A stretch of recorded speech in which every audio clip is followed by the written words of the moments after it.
Olá! Hoje a gente vai mergulhar num assunto que toca a vida de milhões de pessoas, os transtornos depressivos. E olha, é bem mais do que só se sentir triste, viu?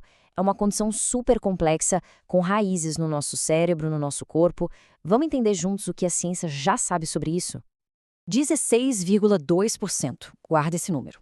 É a fatia da população mundial que, em algum momento da vida, já lidou com um transtorno depressivo. É muita gente. Isso mostra que a gente está falando de uma experiência humana muito, mas muito comum e que provavelmente já passou perto de alguém que a gente conhece. Mas afinal, o que é que define um transtorno depressivo? O ponto em comum é um humor que insiste em ficar para baixo, sabe? Uma tristeza, um sentimento de vazio ou às vezes até uma irritabilidade que não passa. E o mais importante, isso não vem sozinho. Traz junto mudanças físicas e no jeito de pensar que realmente atrapalham o dia a dia, o trabalho, as relações, tudo. Então vamos aprofundar um pouquinho mais esse conceito. Porque como a gente está vendo, o buraco é mais embaixo do que só tristeza. A depressão afeta o corpo inteiro e a maneira como a gente raciocina. E quando essas formas se tornam crônicas, o impacto é pesado. A gente vê isso nos dados. Aumenta a busca por serviços de saúde, cresce o número trágico de tentativas de suicídio, mais hospitalizações, isso sem falar nas faltas no trabalho e no prejuízo gigante para a vida social. Fica claro por que é tão urgente levar esse assunto a sério, né? Ok, se o impacto é tão grande, a pergunta que fica é: de onde isso vem? Vamos explorar um pouco as raízes do problema e dar uma olhada num dos seus sinais físicos mais famosos: a bagunça que acontece no nosso sono. Olha, uma coisa é crucial entender: não existe um único culpado, uma causa só. A depressão nasce de uma dança bem complexa entre a nossa biologia, tipo a genética, a nossa psicologia, que é a nossa história de vida, e os fatores sociais, como o estresse e os acontecimentos. É por isso que a experiência de cada pessoa é tão única. E um exemplo claro de como o corpo é afetado está no sono. Pensa na arquitetura do sono. Numa pessoa com depressão, essa arquitetura fica desregulada. A fase REM, que é a dos sonhos, pode começar bem antes do que deveria. Já o sono profundo, aquele que realmente restaura a gente, pode ficar bem mais curto.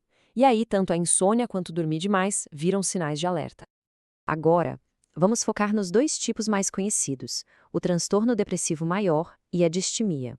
A grande diferença entre eles está na intensidade e principalmente no tempo que os sintomas duram.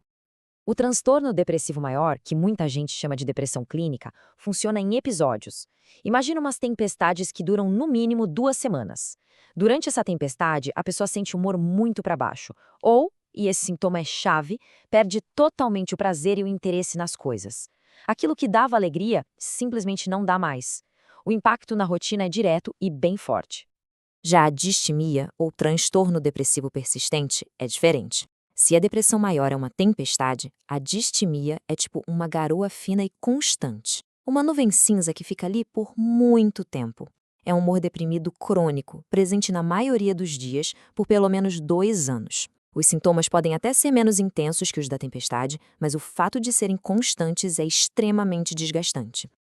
Colocando um do lado do outro, a diferença fica bem clara, né? Depressão maior é episódica, com picos de sintomas graves. A distimia é crônica, contínua, com sintomas mais leves, mas que não vão embora. Entender essa distinção é fundamental, porque o tratamento e o jeito de ajudar mudam completamente. Mas calma, o espectro depressivo não para por aí. Vamos conhecer agora outras formas que mostram como essa condição pode se manifestar de maneiras bem particulares, dependendo do contexto e da pessoa. Olha só esses dois exemplos de como a coisa pode ser diversa. Em crianças, às vezes a depressão não aparece como tristeza, mas como uma irritabilidade constante e explosões de raiva.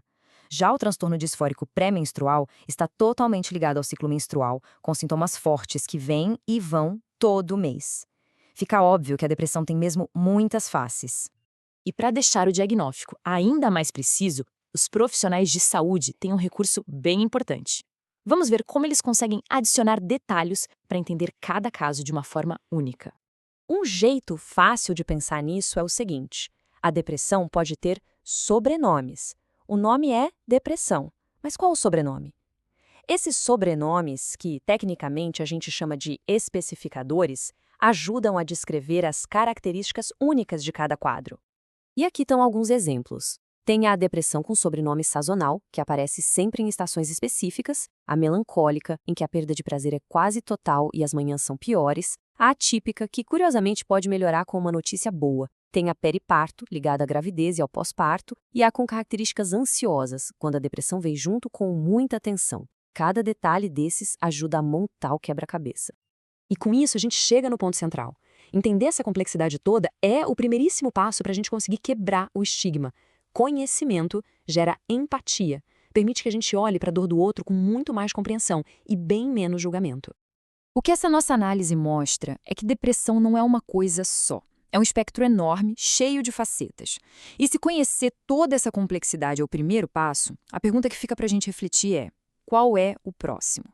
O que a gente pode fazer como indivíduos e como sociedade a partir de agora?